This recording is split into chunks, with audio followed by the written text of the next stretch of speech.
Greetings, friends. This is Steve Dupuy for the Bible News Prophecy Program with Dr. Bob Thiel, bringing you news and analysis of world events in light of Bible prophecy. Dr. Thiel, could we be on the brink of World War III? Well, we're certainly getting close.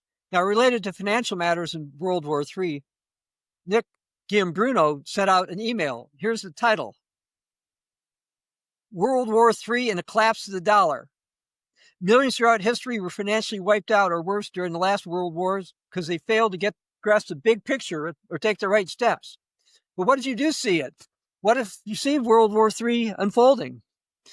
He says you could avoid disaster and potentially position yourself for life-changing gains before the rest of the world catches on. Subheadline: the U.S. dollar will lose its privileged position. The U.S. government's ability to hide the effects of its rampant money printing by offloading trillions of dollars of foreigners is nearing its end. That's terrible news for the U.S. dollar. As World War III plays out, I expect we'll see a multipolar world order emerge and the U.S. dollar lose its privileged position as the world's premier reserve asset. An ocean of capital could flow into gold as the world looks for sound monetary alternatives to the fading U.S. dollar. World War III and the emergence of a multipolar world order will add rocket fuel to the gold price, end quote. Okay. Well, in many ways, Nick Giambruno is right. Biblical prophecies point to this happening a bit differently, though, than he's laid out. How is biblical prophecy different? Well, it does mention debt, but it's not just to the U.S. dollar, but the U.S. itself. The time will come, according to Bible prophecy, when the nations of the world will no longer accept pledges like U.S. Treasury bills or notes. From the book of Habakkuk, chapter 2, verse 3, Habakkuk is told, "For the vision is yet for an appointed time, but in the end it will speak, and it will not lie." Verse 6, "Will not these take up a proverb against him, and a taunting riddle against him, and say, Woe to him who increases what is not his, how long? And to him who loads himself up with many pledges. Will not your creditors rise up suddenly? Will they not awaken and oppress you, and you will become their booty?" End quote. Is what you just read in Habakkuk a prophecy pointing to the United States? Yes, the prophecy is pointing to the appointed time of the end, basically the time of the Great Tribulation, which will be the start of World War III. The United States has been accumulating pledges in the form of treasury bills and notes. It is the most indebted nation of all time. It's a descendant of Israel. And the United States is, and that's prophesied to have debt issues with foreigners if they turn from God's law, according to Deuteronomy. And that's consistent with Habakkuk. Now, that prophecy is not a reference to the nation that calls itself Israel, by the way, because it has nothing like U.S. debt. The creditors rising up to take over the United States should be considered to be World War III. How might gold fit into that picture? Well, oddly, I saw this Protestant author and commentator, Joel Rosenberg, state that Christians need to have gold because of the unexpected. But I'd say no. I would say the reason Christians in the end times may wish to consider owning some gold is because of the expected. Because of prophecies in Habakkuk, it's certain that a highly indebted nation will be taken over. And that would also mean their currency will be worthless. Now, what about gold? Gold is shown in the Bible to one day be tossed in the streets. And it's not proper for Christians to trust in gold. But it also shows that gold's going to have value up until the fall of the prophesied final end-time Babylon, book of Revelation. Now, what about the end of the United States in gold?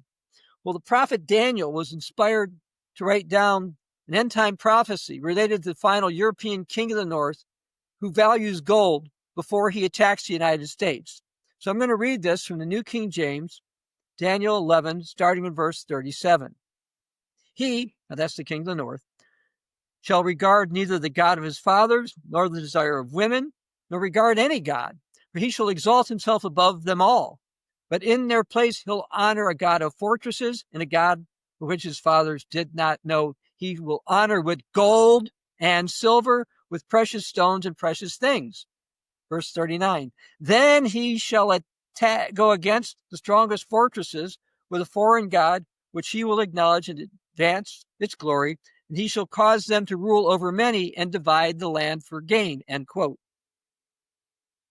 Well, just what do those verses have to do with the United States? The United States of America is the power with the strongest fortresses in the 21st century. And note it's going to be defeated, according to Daniel 11, verse 39. Its dollar will then be worthless by someone who valued gold. But what about gold afterwards? Well, if you continue in Daniel 11, look what we see starting in verse 40. At the time of the end, the king of the south will attack him, and the king of the north will come against him with a whirlwind. Let's drop down to verse 43. The king of the north will have power over the treasures of gold and silver and all the precious things of Egypt. The king of the north is going to end up with gold. He's the coming European beast power.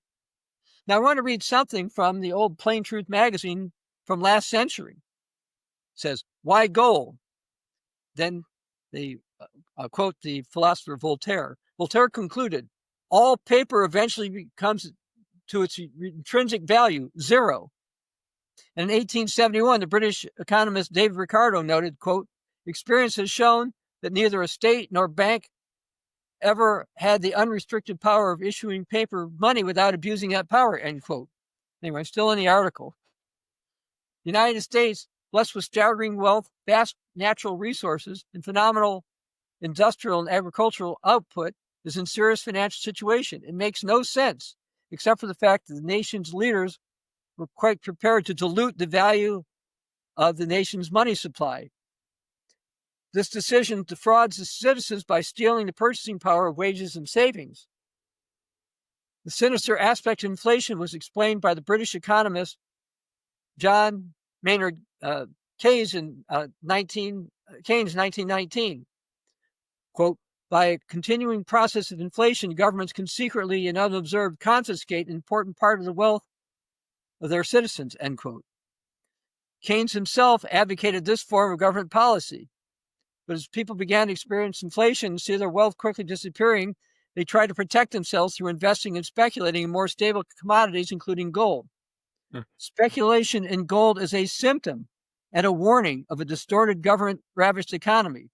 It's a sign of loss of trust and faith by men in their own system and political leaders, end quote.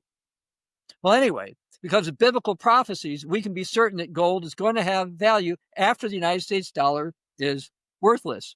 But that's part of why back in December of 2024, in my list of 25 items to prophetically watch in 2025, I wrote the following. Yes, gold will outlast the US dollar. Gold will have value in 2025 and for at least a few years beyond. Gold will break records in US dollar terms. Now, in mid-January 2025, I had some other things published. And here's one of them. The US dollar will ultimately crash and be worthless. That pride of American power will be broken, according to Leviticus 26, verse 19. That's interesting. Are you saying that the pride of America's power is the almighty greenback and not its military? Well, it's actually both, but the financial aspect is certainly part of it. Now, anyway, continuing what I wrote in mid-January 2025, I wrote, since many are now questioning the role of the U.S. dollar as the world's reserve currency, more are looking into other currencies as well as gold. Gold will set records in U.S. dollar terms. Now, despite having ups and downs, as well as records hit in 2024, gold will set further records in U.S. dollar terms in the relatively near future, end quote. So that's what I wrote. Now, since that came out in mid-January 2025, gold has hit daily record prices in U.S. dollar terms over 36 times through late September 2026. Now, factors in this include U.S. debt, trade policies, sanctions, international cooperation, desire to push aside U.S. dollar as a world reserve currency and trading currency, as well as various bullying tactics by the government of the United States. Things are not going to continue as they have been. There's costs to deficits, debts, sanctions, tariffs, and bullying tactics. Many nations are increasing their gold reserves while decreasing their hold of U.S. dollars. That is not going to end well for the United States, according to Daniel 11:39, or Habakkuk 2:6-8, or Isaiah 10:5-11. The prophetic bottom line is that World War III will lead to the end of the United States and its dollar. And for at least 2.5 years after that, gold will have value, while the U.S. dollar will basically be worth no more than the scrap value of the cotton paper that it's printed on. So is the bottom line pointing to the fact that people should put their confidence in gold and not the U.S. dollar? No, but people have used the term the almighty dollar. Okay. You know, metals will have some value after the United States dollar becomes worthless. But remember, don't place your confidence in the U.S. dollar, democracy, the euro, silver, gold, as it's godliness, according to 1 Timothy 4:8, that's profitable for all things. And as Jesus said in Matthew 6:33, we are to seek first the kingdom of God and all his righteousness. Now, Bible prophecy confirms, by the way, it's not wise to trust in the United States or its dollar, and or ultimately for gold, because we're supposed to trust God. Now, I'm going to go to 1 Timothy. 1 Timothy chapter 6, read verse 17. Timothy was told by the Apostle Paul, command those who are rich in this present age not to be haughty. They'll be arrogant. I'm so good because I've got all this money and blah, blah, blah. You're nothing compared to it. Nor to trust in uncertain riches. Okay, uncertain riches. He's talking about things like gold and silver. And by the way, James warns, this is Jesus' half brother, that in times, that those things will be corroded. But anyway, getting back to what Paul wrote, we are to trust in the living God who gives us richly all things to enjoy. So we're supposed to trust God, which means you need to change certain things in your life. Now, that being said, I'm not saying it doesn't make sense for Christians to own any gold. And unlike what Joel Rosenberg said, it would be for the expected, not the unexpected. Okay, because when we read biblical prophecies, what do we see? A highly indebted nation is going to be conquered. The most highly indebted nation in history is the United States of America. We see in the book of Daniel, the military power that's the strongest is going to be defeated. In the 21st century, it's the United States of America. So we see both of these things tying to the United States of America. And we also see the one who's going to do the conquering values gold before the United States is gone, and he values gold after the United States is gone. Wow. So we all need to remember, getting back to what Nick Iambruno wrote down, yes, World War III is going to come at the start of what we call the Great Tribulation. It's not going to end well for the United States, and certainly the currency of the United States will have no value once the United States is destroyed. It will be absolutely worthless. Don't put your trust in gold. Trust in God. Thank you, Dr. Teal. For more interviews with Dr. Teal, in addition to written as well as audio articles, visit our website at BibleNewsProphecy.net. This is Steve Dupuis for the Bible News Prophecy Program.